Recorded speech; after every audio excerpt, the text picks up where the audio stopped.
This is going to be one of the strangest podcasts we've ever done.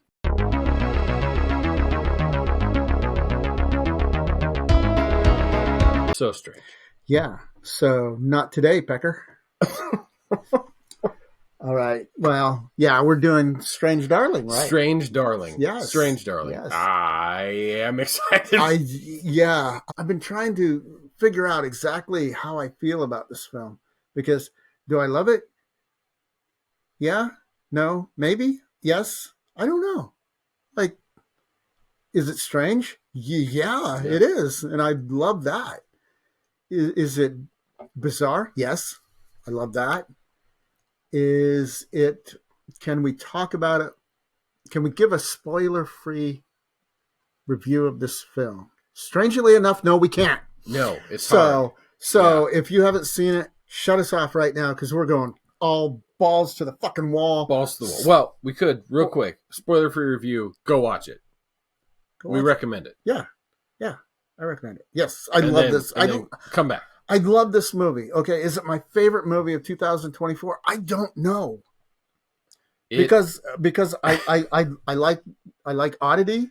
I like Long Legs. I like what else do I like? But there's been such a good year yeah. for horror, and right now since I watched Strange Darling and Long Legs have been battling for my top spot of what will be my end of year list. I get it.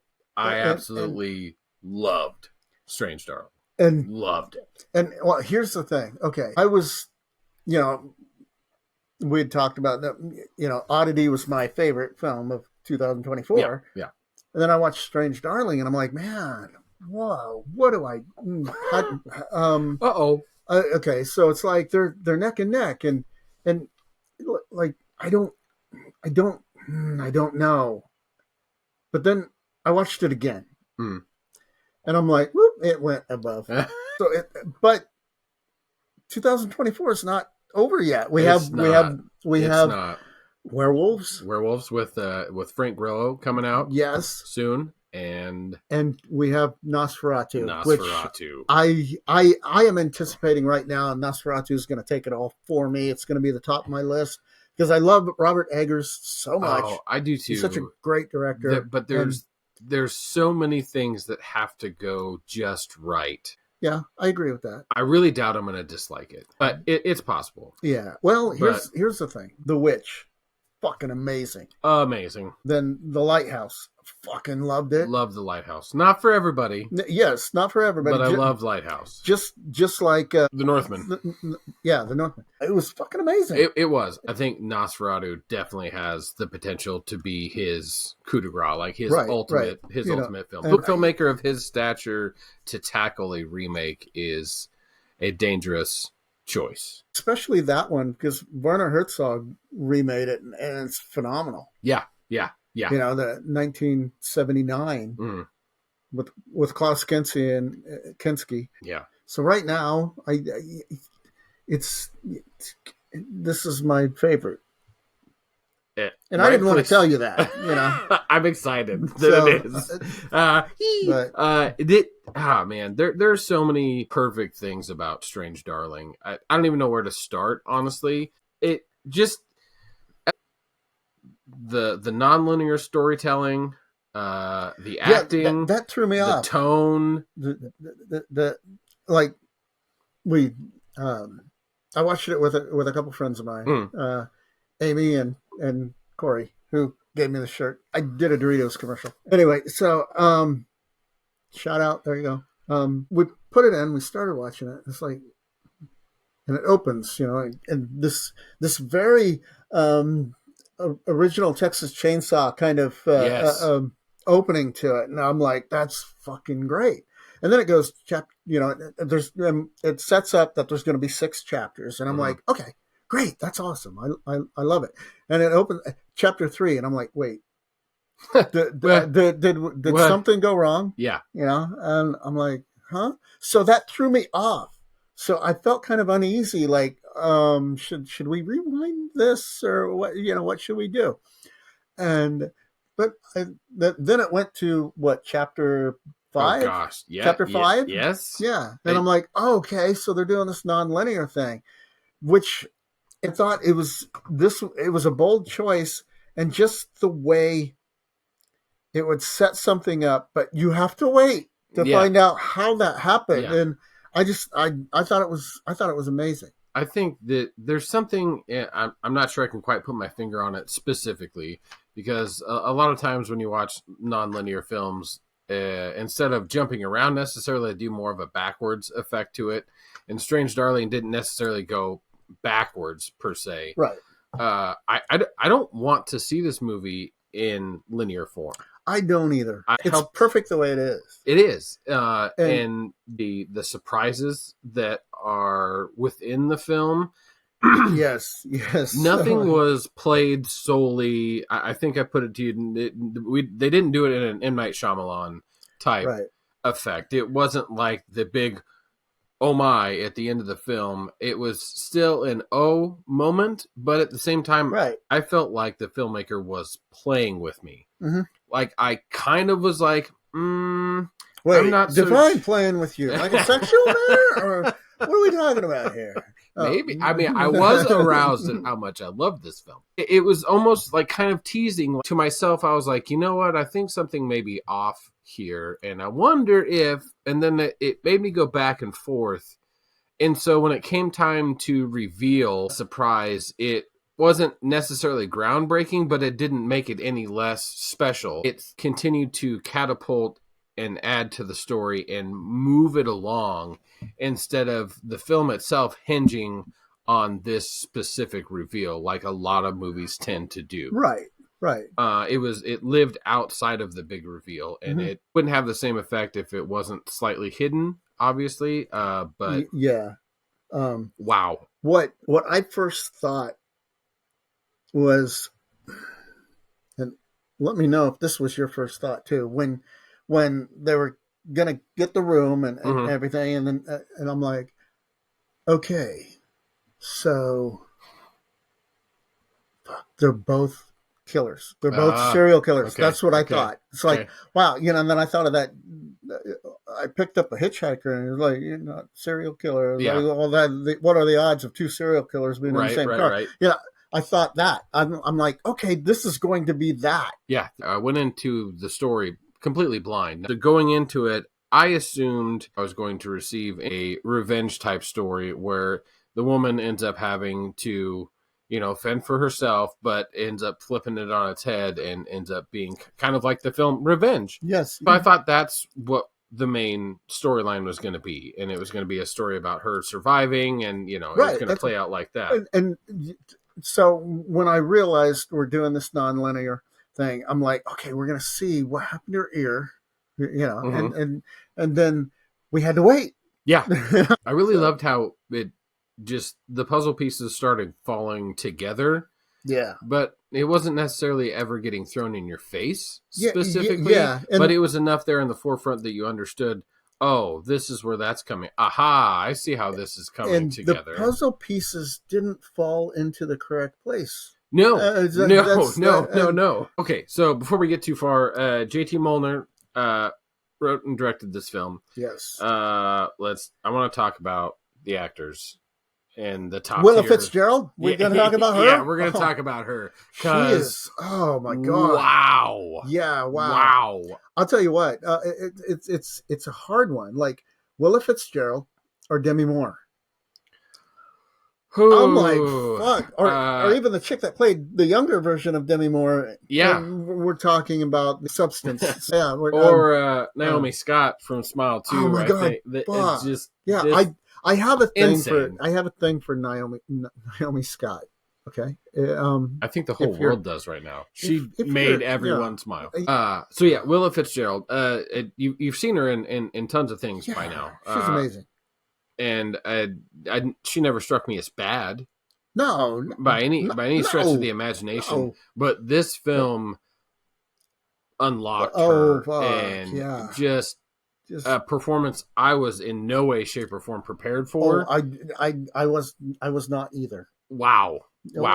Wow. And we got a double wow. We got it's a wow. Oh wow. Oh. I almost feel bad for Kyle Gallner, who I knew going into this was a great actor. He's been in a lot of stuff recently, a lot of good stuff, a lot of great performances coming out of him lately. So I almost feel bad because she just completely took everything over in this movie. Right. She is absolutely stunning. This film is definitely mesmerizing. Yes, I was going to say captivating. Yeah, captivating. Yes. Yeah, I mean, I'm held captive by Willa Fitzgerald. Yes. That would be. Yeah. The electric lady. Yeah. I love the fact that where does this? It's a horror film, obviously, or a thriller, if you will. I see it more of a thriller than a horror film, and I was getting ready to touch upon that. Yeah, in the wheelhouse of those things, do you put it in a serial killer type? You put it in a revenge. Like there are so many avenues to go, and I think that's what made this. It's so fun and so great. When the end of the movie came and credits started rolling, it's like the three of us were like, "Wow!" Mm-hmm. It's like you're on this downhill, the first hill on a roller coaster, but it lasts an hour and a half. It just doesn't stop. Yeah, it is that there's very few quiet moments. Yeah, and those quiet moments are tense. Yeah. And so this film just doesn't really give you a chance to breathe for the whole runtime. And you find yourself rooting for both characters. Yeah. And like the dumb shit that they do is like, no, don't fucking do that. Yeah. And in any wheelhouse of horror, thriller, that type of thing, it's a trope that the characters do dumb shit. We all know that. Yeah, they have to. But every once in a while, there are films out there when I watch them do dumb shit, and I'm like, I can't blame them for that choice, or I would find myself making that choice within the circumstances. They're dumb choices, but it was the right choice, I think, to put on film because it makes sense, right, in a very literal and realistic way, right. Yeah, like Willa Fitzgerald pulling her pants down at the end of the film. I'm like, what the fuck is she? Oh, okay, I get it now. Yeah. I get. Yep. Okay, perfect. Yep. We're perfect. we're gonna go ahead and make this look like something that it's not. Yeah. And interestingly enough, at the end of the film, she has a nice butt too. Yes. I end up loving like both characters. Morally, I don't support. I don't support either one. But you don't know quite as much about him. Yeah. As her, but you're kind of wondering why was he in this situation in the first place? Not we find out later he is an officer of the law. Yeah. Why would an officer of the law find himself in this situation to begin with? Right. He was married, so here he is off going against his marriage. Right. She talks him into doing drugs, which ends up way worse for him.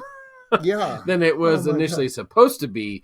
That was not just your stereotypical booger sugar. It was for her. It was for her. You don't see it. You see the aftermath. But when she's carving initials into his chest, just you hear, and it's like, fuck. That is more brutal than actually seeing it. Yeah, honestly, it is. There were one thing that stuck out to me. There were multiple times where I was like, oh yes. Got him, like good example within the same scene when he's all drugged up, but he manages to get his side firearm and he pops a shot off at her. I was like, yes, all right, cool. Like he got himself out of it. Good. I don't know why I'm rooting for him, but okay, cool. But like every time, and that happens multiple times in the movie in one character or another, because as we mentioned, I don't know why I'm rooting for both characters, but I'm so involved in the film that I'm rooting for terrible people. And you're like, who's going to one up the other? And not long later is that excitement like completely just knocked down and just blown away, just shot in the head. You're like, something worse happened. Why? And it's almost a series of constant unfortunate events that unfold. But I think that makes it even more exciting and watchable, and because it's just constantly it's a fucked up domino effect. that just does not let up, and it continues going even longer than I thought it was going to go. But here's the thing, it's a fucked up domino effect. But yeah, we have a set of dominoes here, set of dominoes here, and we have a set of dominoes over here. Yes. So it's like one thing leads to another, which leads to something else that happens in the sixth, in the part, and then it's just it's fucking. I thought it was amazing. And I think it is the perfect film for today.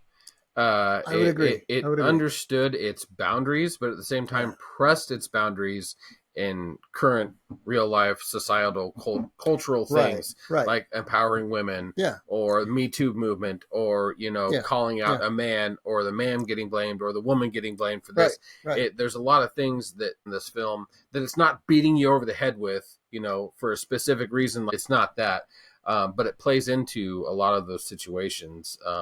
And it doesn't go quite the way you would expect it to go. They didn't go the safe route necessarily either. One final thing I do want to talk about that really stuck out to me was the visuals of this film.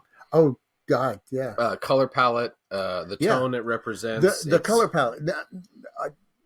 I'm glad you touched upon that, because this movie, I kept comparing it to In a Violent Nature. Okay. Because of color palette. Yeah. Because of how it was shot. A lot of takes go on for a long time in this film. And I love the choice of doing that. Like, whenever I can do a long take, I will do it. As long as it's not boring. Right. And there's never a boring moment. No, when done right, they're so effective. They are. It's a very, very dangerous choice to make, but when done right, it's effective. And the color palette in this film kind of jumps sometimes for me, because at times it feels vibrant and neon. Yes. And other times it's dirty. Other times it's dirty, it's grimy or bleak even at certain instances. But I love that I'm constantly getting hit with feelings just from visual tones and cues and colors. Yes, right. And there is a psychological nature to colors. Color palette. Color palette is very important in telling a story. Yes, 100%. This film feels like it was made by a filmmaker that has been doing this. Oh yeah. For a long time. For an incredibly long amount of time, and is releasing their new masterpiece. And I don't think JT Mulner is too many films into his actual career. He's got several directing credits. A lot of them are shorts. Did some writing and producing. But as far as directing actual big films, he doesn't really have anything else out. This was lightning in a bottle. Oh, man. Yeah. I mean, I don't think by accident. There was a very careful hand behind this. Oh yeah, there definitely was. I love the direction of the film, and I love the actors. It's interesting that what'll probably go down as my two top films of the year, which we'll make a video on. Color palette is incredibly important in both of them, but also both of them are heavily focused on a serial killer, which is exciting for me because the one thing that will grab me every single time in a movie is some form of serial killer aspect to it. I love monsters, and when we both know that I will watch any werewolf movie, no matter how bad it is. Yeah. I love all horror, all of it. I'll watch about the first 5 minutes of a werewolf film, and if it doesn't suck me in, and it looks like kids playing with their mom and dad's video camera in the backyard, I'm shutting the fucker off. Yeah, that's it. I can't. But there's something that will just immediately grab me when it comes to dealing with some form of serial killer or murderer, and the cat and mouse game that gets played in this. Or I don't know if it's cat and mouse or if it's more Wile E. Coyote and Roadrunner, because it makes you flip back and forth throughout the movie because you're not sure which is who. But man, I knew, I would say 20 minutes into this film, it was going to be very hard for me not to love it. It was that immediate for me. Wow. I was like, holy shit.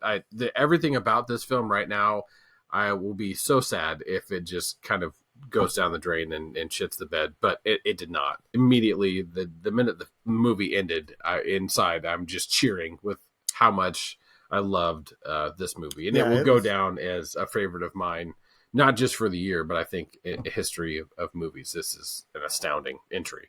I don't know what else to say about it. I love this movie. You have to see Strange Darling. If for some reason you sat through this and listened to all the spoilers and haven't watched it yet, go watch it immediately. You won't be sorry. Firing on all cylinders. 10 out of 10 for every aspect of this movie. Oh, yeah. I would give it a